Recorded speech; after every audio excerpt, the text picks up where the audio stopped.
শিশু রামিসার ধর্ষণ ও হত্যা মামলায় মৃত্যুদণ্ডপ্রাপ্ত আসামি স্বপ্না খাতুন কনডেম সেল থেকে নিজের জীবন নিয়ে গভীর আক্ষেপ প্রকাশ করেছেন।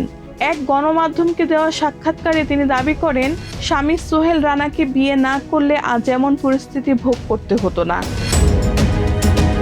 স্বপ্না বলেন, জীবনসঙ্গীর পাপে আজ আমার জীবন নিষ্পেষিত।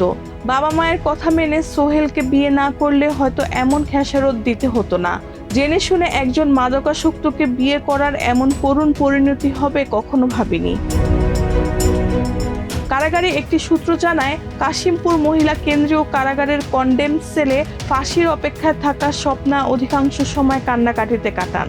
প্রথম সংসারের সন্তান ও মায়ের কথা মনে পড়েই তিনি ভেঙে পড়েন। নাটোরের সিংড়া উপজেলার চৌগ্রামের বাসিন্দা স্বপ্না জানান, 2023 সালে পরিবারের অমতে সোহেল রানাকে বিয়ে করেন।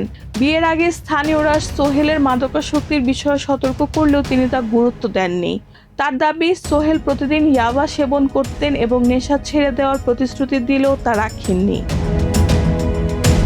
মামলার তথ্য অনুযায়ী শিশু রামিসাকে ধর্ষণ ও নৃশংসভাবে হত্যার ঘটনায় স্বামী সোহেল রানার সঙ্গে স্বপ্নার সম্পৃক্ততা প্রমাণ হওয়ায় ঢাকা শিশু সহিংসতা দমন ট্রাইব্যুনাল তাদের দুজনকেই মৃত্যুদণ্ড দেন। উল্লেখ্য, গত 20 মে থেকে স্বপ্না কারাগারে রয়েছেন। মৃত্যুদণ্ডের রায় ঘোষণার পর তাকে কাশিমপুর মহিলা কেন্দ্রীয় কারাগারের কনডেম সেলে রাখা হয়েছে। রেহানা বেগম, প্রজন্ম 24।